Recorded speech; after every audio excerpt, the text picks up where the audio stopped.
Voilà, nous allons reprendre. Ici, je vais faire la lecture, donc c'est pour vous dire, vous allez avoir les textes où Jésus dit bien qu'il n'y a personne qui a vécu dans la divine volonté. Donc vous savez aussi suivre, voilà. Louisa, la première à vivre dans la divine volonté, au tome 14, le 6 octobre 1922. Pendant que je priais, mon toujours aimable Jésus vint. Il plaça son bras sur mon épaule et me dit : « Ma fille, prions ensemble, entrons dans l'immense mer de notre volonté trinitaire, afin que rien ne te quitte sans avoir été immergé dans cette volonté. Pensée, parole, pas, travaux et battements de cœur. Tout doit avoir sa place dans notre volonté. Tout ce que tu réaliseras en elle te donnera de nouvelles possessions et de nouveaux droits. » C'était dans le plan de la création que tous les actes humains aient leur source dans notre volonté et soient marqués d'un sceau divin de noblesse, de sainteté et de suprême sagesse. Ce n'était pas dans notre volonté que l'homme se sépare de nous, mais plutôt qu'il vive avec nous, croissant vers notre ressemblance et travaillant comme nous. Nous voulions que tous les actes humains soient accomplis dans notre volonté, afin qu'ils aient leur place dans notre immense mer. Nous avons fait comme un père qui, possédant de vastes terres, dit à son fils : « Je te place au centre de mes propriétés, pour que tu ne quittes jamais mon domaine, et que tu progresses selon mes richesses, avec la même noblesse et la même grandeur que moi. De cette manière, nous saurons que tu es mon fils. Tous sauront que tu es mon fils. Que dirait-on de ce fils s'il refusait un don si généreux et laissait les vastes terres mises à sa disposition, se dégradant au point de vivre en esclave sous un cruel ennemi? C'est ce que l'homme a fait. Je veux ce petit ruisseau de toi dans notre volonté, que chacune de tes pensées coule en notre volonté, afin que le reflet de notre intelligence, qui est la source de toute pensée, se pose sur toute intelligence humaine et nous apporte d'une manière divine l'hommage de chaque pensée des créatures. Laisse tes paroles et tes travaux couler dans notre volonté, afin qu'ils deviennent des reflets de notre fiat. C'est ce fiat qui a créé ou soutient toute chose, qui est la source de toute vie, de tout mouvement et de toute parole des créatures. Que chaque acte des créatures s'unisse à notre fiat et la même sainteté que nos œuvres pour nous rendre gloire. Ma fille, si tout ce qui est humain, ne fût-ce qu'une seule pensée, n'est pas réalisé dans notre volonté, l'homme ne peut prendre la place qui lui revient. Le courant ne passe pas et notre volonté ne peut descendre sur la terre pour être connue et régner. En entendant cela, je lui dis : Jésus, mon amour, est-ce possible qu'après tant de siècles de vie de l'Église, les nombreux saints qui ont étonné le ciel et la terre par leurs vertus et leurs merveilles n'aient rien accompli dans ta divine volonté, de la mesure dont tu parles? Il me semble incroyable que tu espères cela de moi, qui suis la pire, la plus ignorante et la plus incapable. Jésus répliqua : Écoute ma fille, ma sagesse a des moyens et des chemins que l'homme ignore et qui l'obligent à s'incliner et à adorer en silence. Et il n'appartient pas à l'homme de me prescrire des lois ou de me dire qui je devrais choisir ou quel serait le meilleur temps. J'ai dû d'abord former des saints pour copier mon humanité de la manière la plus parfaite qui leur était possible. Cela a été accompli. Maintenant, ma bonté veut aller encore plus loin, atteindre les plus grands excès d'amour. Je veux que mes enfants entrent dans mon humanité et copient ce qu'elle a fait dans la divine volonté. Si dans les siècles où ils ont vécu, les premiers ont coopéré avec ma rédemption pour le salut des âmes, enseignant la loi et combattant le péché, ceux qui viennent en second pourront aller plus loin, copiant ce que mon humanité a accompli dans la divine volonté. En faisant cela, ils embrasseront tous les âges et tous les peuples. S'élevant au-dessus de toutes les créatures, ils vont restaurer mes droits relatifs à la création, de même que les droits des créatures. Ils vont remplacer toutes les choses de la création en conformité avec le but pour lequel elles ont été créées. Tout trouve son ordre en moi. Si la création est sortie de moi, dans l'ordre, elle doit revenir vers moi dans ce même ordre. J'ai déjà transformé à un premier niveau les actes humains en actes divins dans ma volonté. Pardon. Mais la créature n'a rien su de cela, à l'exception de ma chère et inséparable mère. Et c'était nécessaire aussi. Mais puisque l'homme ne connaissait pas la voie, la porte et les chambres de mon humanité, comment pouvait-il entrer dans ma volonté et agir comme je l'ai fait? Maintenant, le temps est venu pour les créatures humaines d'adhérer à la vie dans ma volonté. Je t'ai appelé à être la première. Malgré tout mon amour pour elle, je n'ai jusqu'à ce jour enseigné à aucune autre créature comment vivre dans ma volonté. Les effets de cette vie, ses merveilles et ses bienfaits. Cherche dans la vie de tous les saints ou dans tous les livres de doctrine et tu ne trouveras pas les prodiges de ma volonté opérant dans la créature et de la créature opérant dans ma volonté. Tout au plus, tu trouveras la résignation, l'abandon et l'union des volontés, mais pas ma divine volonté opérant dans la créature, et la créature en retour opérant dans la divine volonté. Cela signifie que le temps n'était pas arrivé, dans lequel ma bonté devait appeler la créature à vivre dans cet état sublime. Même la manière dont je te fais prier ne se voit chez aucune autre créature antérieure. Par conséquent, sois attentive, et puisque ma justice me presse et que mon amour le recherche ardemment, ma sagesse dispose toutes choses pour en arriver à cela. C'est ce que nous voulons de toi, est nos droits et la gloire provenant de la création. Donc, voilà, c'est bien clair. Il n'y a personne qui a vécu avant Louisa dans la divine volonté, à part la bienheureuse Vierge Marie. Donc, ce n'est pas moi qui le dis, c'est Jésus. Ici, nous allons voir un deuxième texte que le Père Carmelo va nous lire, simplement, où c'est encore un peu plus explicité, comme on dit.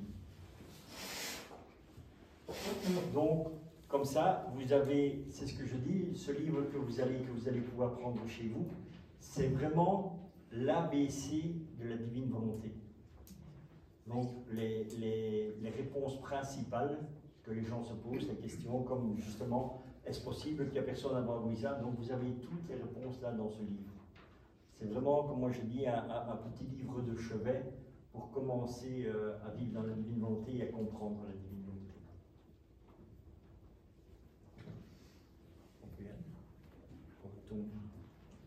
Tome 7. Tome 16, 20 février 1924. Si, avant Louisa, il y avait eu dans l'Église une autre âme vivant dans la divine volonté, Jésus aurait utilisé son pouvoir pour que le chemin sublime de vivre dans sa volonté soit révélé par cette âme. Vivre dans la divine volonté signifie que les joies pures, exemptées lors de la création, sont vécues par Dieu. À la suite de tout ce que mon doux Jésus m'avait dit au sujet de sa très sainte volonté, je pensais, comment est-ce possible qu'il n'y ait pas eu une seule âme qui ait vécu dans la divine volonté avant aujourd'hui et que je sois la première?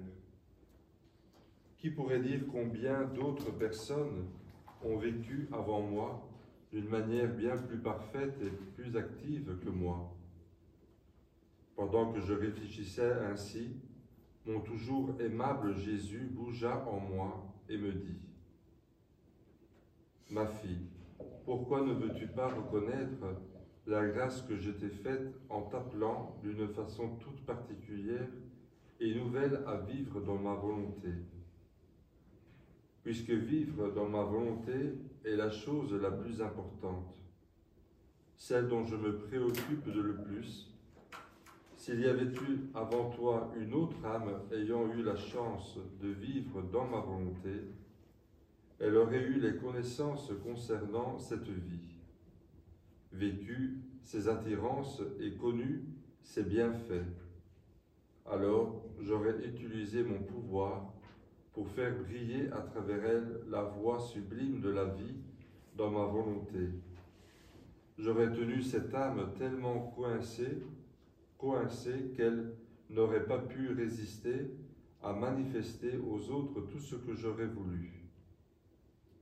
Tout comme il y a des maximes et des enseignements au sujet de la résignation, de la patience, de l'obéissance, etc., il y en aurait aussi eu concernant la vie dans ma volonté. Il aurait été bien étrange que je garde cachée la chose qui me tient le plus à cœur. Plus une personne aime quelque chose, et plus elle veut la faire connaître. Plus une manière de vivre m'apporte de satisfaction et de gloire, plus je veux qu'elle soit connue. Ce n'est pas dans la nature de l'amour véritable de cacher ce qui peut rendre les autres heureux et riches. Si tu savais combien j'ai désiré ce temps où ma nouvelle née de ma volonté verrait le jour. Quel cortège de grâce j'ai préparé afin d'atteindre le but. Tu seras stupéfiée et plus reconnaissante et attentive. Ah, tu ne sais pas ce que signifie vivre dans ma volonté. Cela signifie que les pures joies exemptées lors de la création de l'homme m'arrivent. Cela signifie la disparition de toute l'amertume que l'homme perfide me donne depuis presque l'aube de la création. Cela signifie un échange continuel entre la volonté humaine et la volonté divine.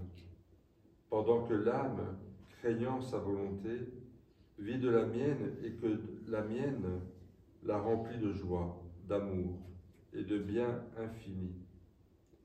Oh, comme je me sens heureux de pouvoir donner tout ce que je désire à cette âme.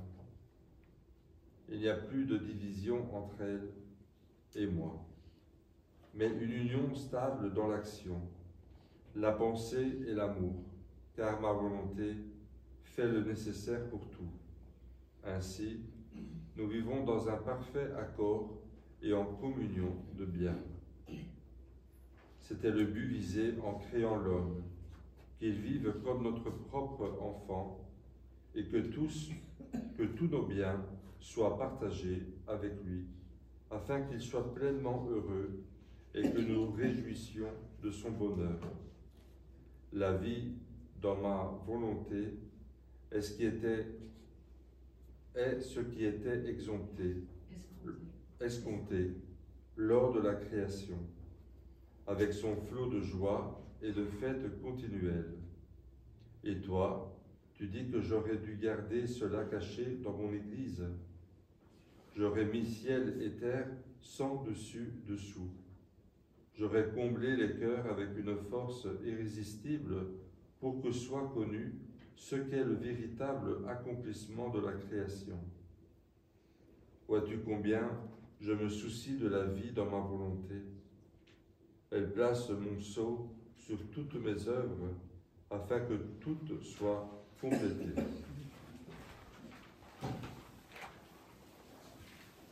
Voilà.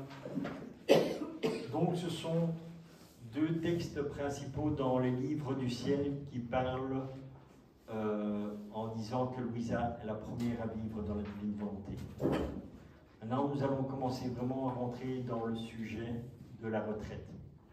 Et ici, donc, je vais demander éventuellement deux personnes, s'il y a deux personnes qui peuvent se...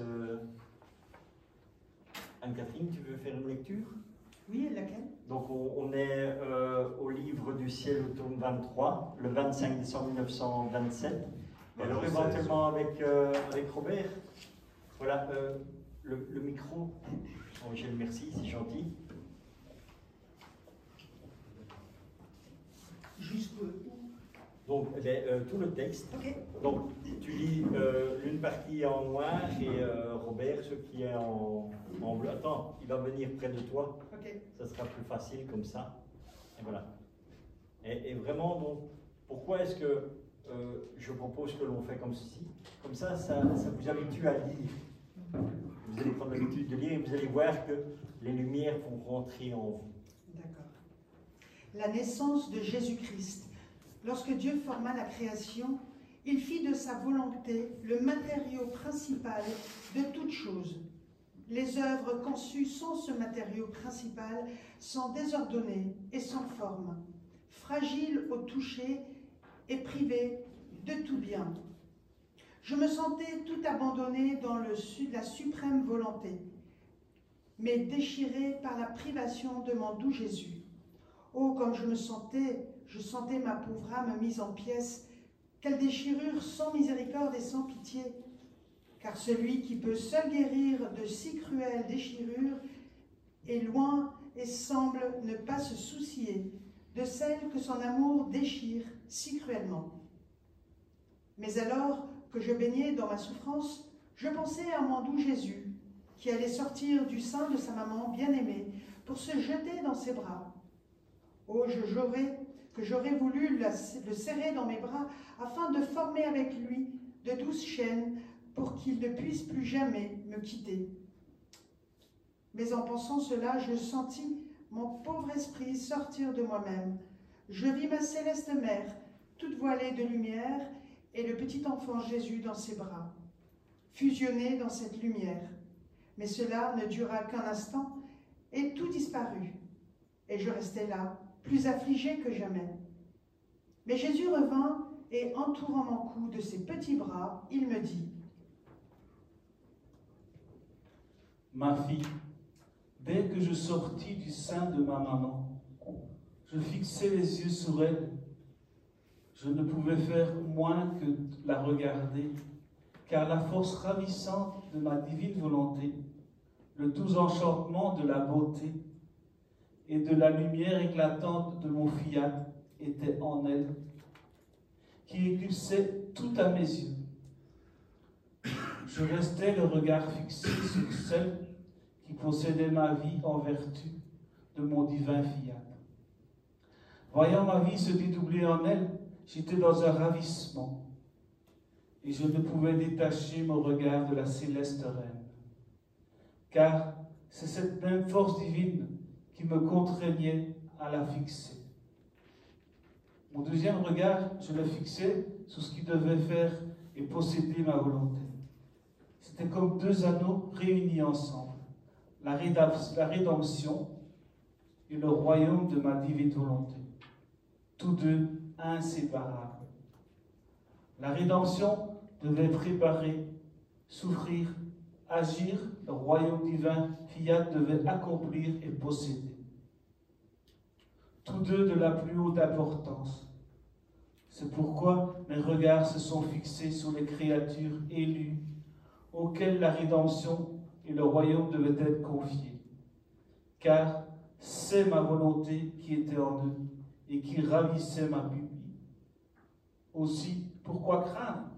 Si tu as le regard de ton Jésus toujours fixé sur toi pour te défendre et te protéger, si tu savais ce que signifie être regardé par moi, tu n'aurais plus aucune crainte. Je continuai après cela à penser à la divine volonté. Mon toujours aimable Jésus ajouta: Ma fille, lorsque notre divinité a formé la création, elle fit de la divine volonté le matériau principal de toute chose. C'est ainsi que toute chose a eu sa forme, sa solidité, son ordre et sa beauté. Et tout ce que l'âme fait avec ce matériau principal, ma volonté y place un acte vital qui donne à toute chose la forme d'œuvre solide, belle et ordonnée. Pourtant, chacune ne saute de la vie du divin fiat. Par contre, la créature qui ne fait pas ma volonté et n'en fait pas le matériau principal de ses œuvres, cette créature fera peut-être bien des choses, mais toutes seront désordonnées, sans forme, sans beauté, si éparpillées qu'elle ne saura pas elle-même comment les rassembler. Ce sera comme si quelqu'un voulait faire du pain sans avoir de l'eau. Il y aurait peut-être beaucoup de farine, mais comme il n'y a pas d'eau, il lui manquerait la vie pour pouvoir former du pain. Un autre aurait beaucoup de pierres pour construire, mais il lui manquerait le mortier pour les assembler. Il aura donc un monceau de pierres, mais jamais une maison. Telles sont les œuvres formées sans le matériau principal de ma volonté. Elles ne font que gêner, encombrer, troubler. Si l'âme fait quelque bien, ce n'est qu'en apparence. En y touchant, on les trouve fragiles et vides de tout bien. Quelle leçon le Seigneur nous donne là? Est-ce que vous vous rendez compte de ce qu'il dit? Que tout ce que nous faisons en dehors de la divine volonté n'est que désordre. Et c'est normal, parce que tout est fait sans amour. Tout ce que Dieu fait est toujours fait avec amour, même quand il nous fait un reproche. Quand il nous fait un reproche, c'est fait dans l'amour. Un jour, j'ai vécu une belle expérience avec le Seigneur, et le Seigneur, Jésus, expulsait un démon d'une personne. Et Jésus, qu'est-ce qu'il a fait? Simplement, je vais vous le dire tel que je l'ai vécu avec lui, il a dit à la personne: Satan, sors de ce corps. Vous avez entendu l'intonation? Satan, sors de ce corps. Et moi, j'étais saisi. Je dis: mais Seigneur, qu'est-ce qui se passe? T'as pas élevé la voix, t'as pas dit sors de ci, comme ça. Il m'a dit non. Il dit: ce n'est pas l'intonation de la voix qui a fait que Satan est sorti. C'est parce que je l'ai dit avec amour. Et Satan déteste l'amour. Il dit: il n'est aucunement besoin de crier. Il dit: si c'est dit dans l'amour, Satan s'en va directement parce qu'il ne supporte pas l'amour. J'ai dit: merci Seigneur. Donc, Jésus, comme on peut voir quand parfois on voit des vidéos et tout ça, où ça... Jamais. Le Seigneur, c'est toujours simplement. C'est une parole parce que c'est une parole d'amour. Et ici, c'est ce qu'il nous apprend aussi dans ce texte, en disant que on peut faire autant de rosaires qu'on veut, on peut aller à autant de messes qu'on veut, on peut aller autant de sacrements. Si on ne le fait pas dans la divine volonté, c'est en désordre. On se demande parfois: tiens, pourquoi est-ce que j'ai été me confesser, mais je me sens pas mieux, il y a quelque chose qui ne va pas. Pourquoi? Parce qu'on n'a pas demandé au Seigneur de venir nous éclairer sur le mal que nous avons commis. Parce que si Jésus nous éclaire, nous sommes directement libérés. Parce que Jésus va mettre en lumière ce qui ne va pas. Et il va te le dire, voilà, dis ça au prêtre, ou fais ceci. Pourquoi? Parce qu'encore une fois, c'est l'amour de Dieu qui va nous éclairer. Et comme nous allons de nous-mêmes, donc nous posons un acte dans notre volonté, oui, nous allons à la confession, et c'est malheureux parce que j'ai déjà eu beaucoup de fois où j'ai demandé aux gens, mais pourquoi tu vas à la confession? Ben, avec Julie, la Vierge Marie, elle demande d'aller tout le mois à la confession. Oui. Et c'est pour ça que tu y vas? Oui. Et est-ce que tu as vraiment le sens du repentir au fond de toi? Ah mais non, mais c'est parce qu'elle me demande, donc, et je sais ce que j'ai fait de mal, voilà. Donc, il n'y a pas un repenti sincère. Donc, voilà. Et toute la différence se fait toujours là. C'est, demandons vraiment que ce soit le Seigneur qui nous éclaire. Quand nous allons à la confession, Seigneur, allons nous confesser. Donc tu dis à Jésus, va te confesser avec moi. Jésus, il est parfait. Il n'a pas de péché, il n'a pas à demander pardon. Mais comme le Seigneur vit en toi, il va te dire, voilà, moi je ne dois pas me confesser, mais toi, il y a ça qui ne va pas, il y a ça qui ne va pas, il y a ça. Offre-le-moi, donne-le-moi. Et là, tout va changer. Et c'est ça, en fait, que c'est un peu dit, comme on dit, c'est caché dedans, en disant, voilà, tout ce que tu fais en dehors de la divine volonté, ben, c'est pas terrible. De la même manière que nos prières, quand nous prions, tu peux avoir la meilleure intention qu'elle est, si tu la fais sans Dieu, elle est sans amour. Donc, elle n'est pas terrible. Et dans les livres du ciel, il y a des passages où Isaïe disait, Seigneur, mais je te prie depuis ce matin, et Jésus passe à côté, mais est-ce que tu m'écoutes? Et il passe à côté de Isaïe, il dit non. Mais ça ne m'intéresse pas. Comment? Mais ça fait toute la matinée que je vois. Oui, c'est bien, mais c'est toi qui pries. Donc, ça n'a pas d'intérêt. Par contre, il dit, si tu me demandes à moi de venir prier en toi, là, tu as toute mon attention. Parce que moi, je vais venir prier en toi. Et nous prierons ensemble. Et tout sera parfait. Parce que tout sera divin. Et pas humain. Donc voilà. Et c'est ce que je dis, hein. Vous allez voir que c'est simple de vivre dans la divine volonté parce qu'on ne doit rien faire. C'est Jésus qui fait tout. Et nous allons le découvrir ici. Ici maintenant, nous allons voir un ou deux petits passages bibliques.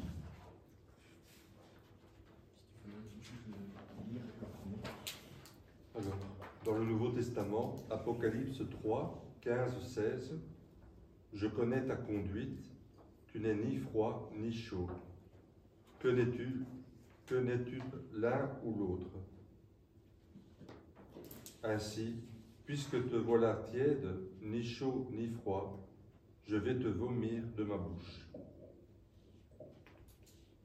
Donc, ça remet aussi un peu les pendules à l'heure, comme on dit. Et pourquoi le Seigneur m'a demandé de partager cela avec vous? Parce que il y a des choses que je vis avec le Seigneur et qui me partagent. Et j'ai eu la grâce en 2020, je pense, 2019-2020, j'ai fait un Covid. Mais un Covid grave, pour aller jusque dans les soins intensifs. Et puis j'ai dit, Seigneur, je te rends grâce, parce que je venais de découvrir la divine volonté, et je dis, je te rends grâce pour ce temps que tu me donnes maintenant, qui est un temps de purification de mon âme. Et je dis, pourquoi est-ce que tu me fais cette grâce? Il dit, je te donne cette grâce pour te faire prendre conscience que tu es tiède. Et les tièdes, je les vomis. Et si je te vomis, ça veut dire que tu vas aller en enfer. Parce que je ne veux pas de toi. Il dit que ton oui soit un oui, que ton non soit non, mais ne sois pas tiède.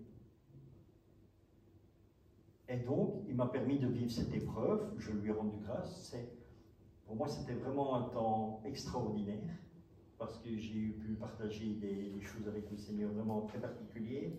Et quand je suis sorti de l'hôpital, j'ai dit, Seigneur, mon oui est un oui, maintenant. Et je me suis rendu compte, donc même en ayant une vie spirituelle, en ayant à la messe et toutes ces histoires-là, ben oui, j'y allais, mais comme tout le monde, on va dire, parce que c'est demandé, et non par amour. Et j'ai dit, Seigneur, d'accord, maintenant je vais m'abandonner tout à fait à toi, et mon oui sera un oui. Fais de moi ce qui te plaira. Et voilà, et c'est ça qui fait. Et c'est pour ça qu'il est important que votre oui soit un oui sincère. Vous voulez vivre dans la divine volonté, faites-le. Vous ne voulez pas vivre dans la divine volonté, ne le faites pas. Mais ne tergiversez pas. Ne soyez pas un jour oui, le lendemain non. Parce que là, en général, on va mal finir. Parce que Jésus dit, je vomis les tièdes.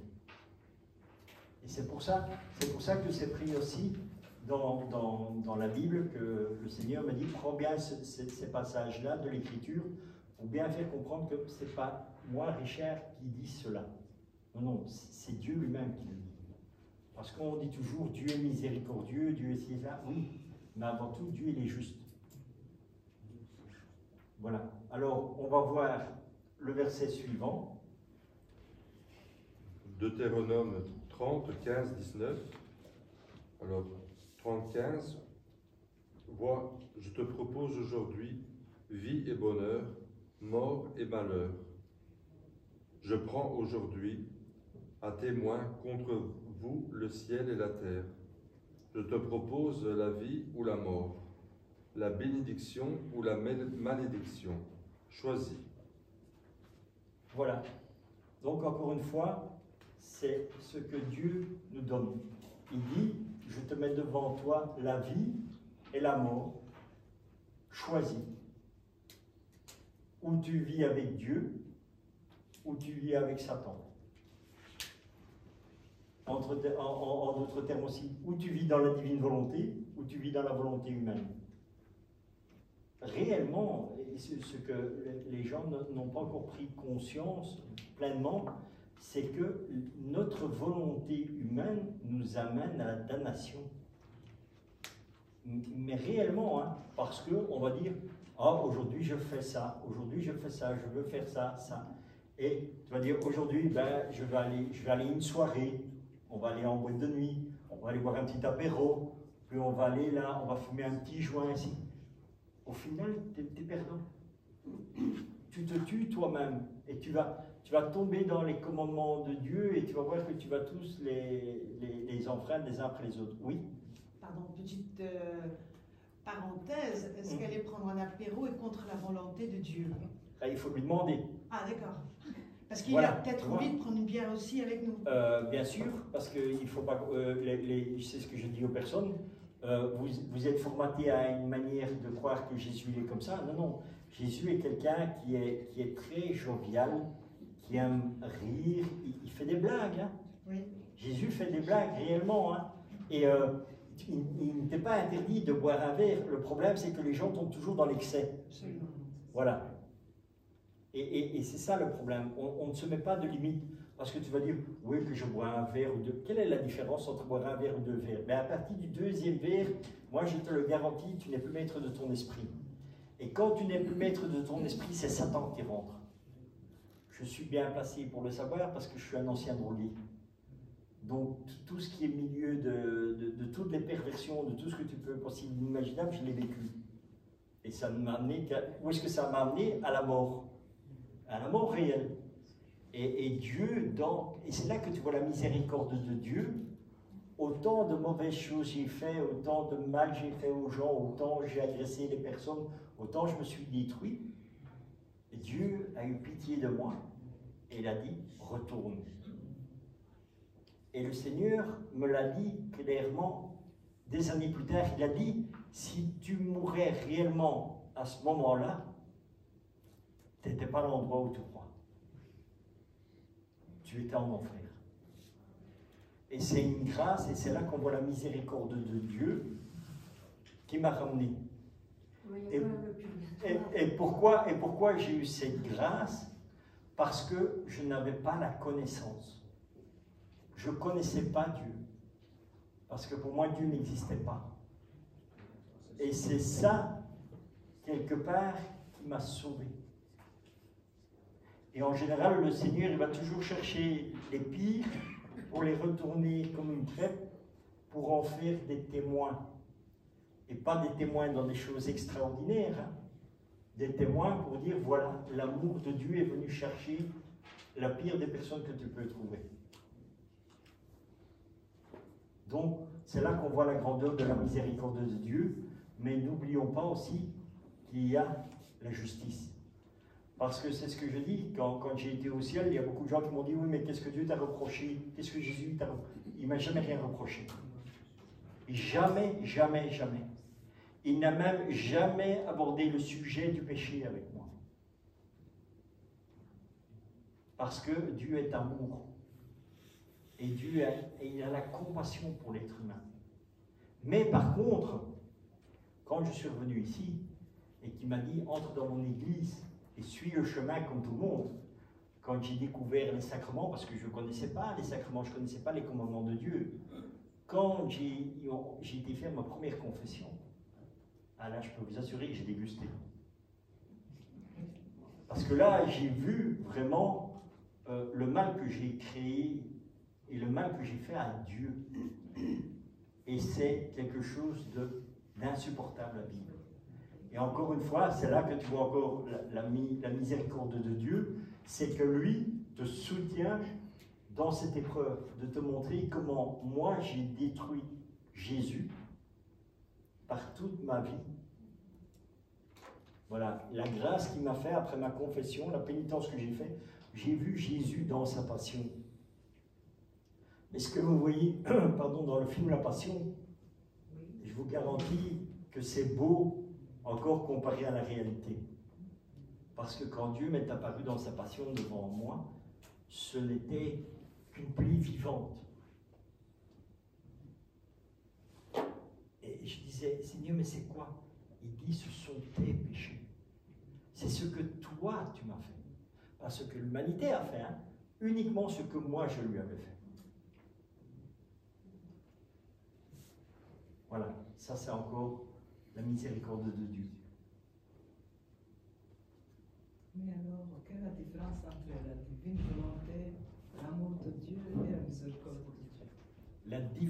La divine volonté, c'est le tout.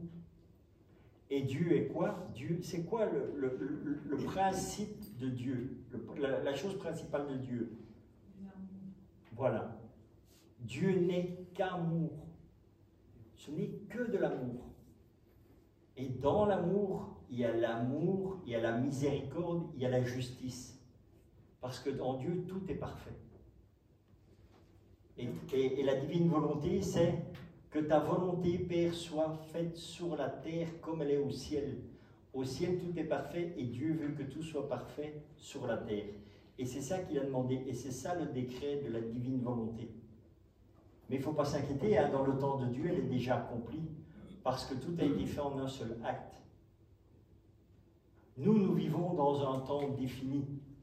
Nous avons l'heure, nous avons l'âge, mais dans le temps de Dieu, on rentre, et le temps de Dieu est un temps présent éternellement. Et toute la différence est là. Et vivre dans la divine volonté, ça veut dire vivre dans l'amour de Dieu. Ce que Dieu nous donne comme cadeau dans la divine volonté, c'est de retrouver l'état originel dans lequel on a été créé et pour lequel nous avons été créés. Nous avons été créés pourquoi? Parce que Dieu nous aime et que Dieu voulait un retour d'amour égal à lui. Et c'est comme ça que nous avons été créés, dans un amour parfait. On recevait l'amour de Dieu parfaitement et on rendait l'amour à Dieu parfaitement. Et toute la vie d'Adam avant la chute était parfaite. Tous les actes qu'il accomplissait étaient la volonté de Dieu. Et c'est cet état-là que Dieu veut nous donner en cadeau maintenant quand nous venons ici pour apprendre la divine volonté. C'est que la divinité qui est en nous prenne le dessus sur notre humanité. Pour que l'humain disparaisse et que le divin apparaisse. On peut continuer, voilà, pour voir justement la suite. Oui, on va juste terminer les petits passages ici. Après. Dans le Nouveau Testament, Matthieu 6, 24, « Nul ne peut servir deux maîtres, ou il haïra l'un et aimera l'autre, ou il s'attachera à l'un et méprisera l'autre. Vous ne pouvez servir Dieu et l'argent. » Voilà, donc ça c'était le quatrième petit passage de la Bible que je voulais vous partager. Encore une fois, on a toujours le choix entre le bien ou le mal. C'est la même chose, c'est ce que je dis, quand nous allons mourir, il n'y a que deux destinations. Ou nous allons au ciel, ou nous allons en enfer. Choisis. Ce que Dieu dit, je mets la vie devant toi, je mets la mort devant toi. Oui, mais venez avec le purgatoire. Si tu réfléchis, qu'est-ce qui se passe au purgatoire? Après, tu vas où? Est-ce que tu vas en enfer? Au ciel. Eh bien alors. Donc, il n'y a que deux destinations. Le ciel ou l'enfer. Disons que le purgatoire fait déjà partie du chemin pour aller vers le ciel. Voilà. C'est pour ça qu'il y a deux grands. Et pour ceux qui meurent et qui ont vécu des péchés, ils ont heureusement la miséricorde de Dieu leur donne le purgatoire, leur permet, s'ils le veulent. S'ils ne veulent pas, ils vont en enfer. Voilà, mais de toute façon, n'importe quelle âme, qu'elle soit à n'importe quel degré du purgatoire, qu'elle est au premier degré ou qu'elle est au dernier degré, au final, elle ira au ciel. Oui, c'est ça. Donc, c'est d'office ou le ciel ou l'enfer. Et toutes les personnes, et Jésus le dit bien, toutes les personnes qui vivent dans la divine volonté vont au ciel directement. C'est normal puisque ce n'est plus nous qui vivons, c'est Dieu qui vit en nous. Et Dieu ne va pas aller au purgatoire, puisqu'il est parfait. Luisa Picaretta, elle est arrivée directement au ciel. Oui. Donc, par rapport à toi-même, ton expérience de vie, quand Oui. toi, Jésus t'est apparu et qui t'a dit que tu allais droit à l'enfer, en enfer, toi, en fait, à ce moment-là, Si je serais mort à ce moment-là. si tu étais mort à Ouais. ce moment-là, mais ça, tu n'allais pas encore à la messe à cette époque-là. Ah non, justement, D'accord. c'est là. Tu n'avais rien. Voilà, Approche avec Jésus, j'avais pas de connaissance. Ok. Tu vois? Et quand tu n'as pas la connaissance, tu bénéficies, comme on dit, de l'innocence. Ouais, d'accord. Voilà. Ah, quand tu n'as pas la connaissance. Tu bénéficies de l'innocence parce que tu ne le sais pas. Toi, tu allais en enfer. Ah oui, j'allais en enfer. Pourquoi? Parce que c'était mon état de vie qui m'amenait là. Parce que tu Puisque avais j'ai quand même ouvert- un peu de connaissance. Parce que j'ai ouvert toutes les portes, et voilà, et que je disais que Dieu n'existait pas, qu'il n'y avait que le diable qui existait. Ah oui. Ah oui, Ça, bien sûr. Oui, d'accord. Parce que tu te dis, quand tu vois une vie comme ça dans la rue, tu te dis, Dieu n'existe pas. Ah ok. Voilà, et c'est ce que beaucoup de gens malheureusement disent, que Dieu n'existe pas. Et en réalité, ça n'a absolument rien à voir que Dieu n'existe pas. Quoi. Tu vois? Toutes ces choses que nous vivons dans la rue, tout ça, et justement, c'est parce que nous vivons sans Dieu.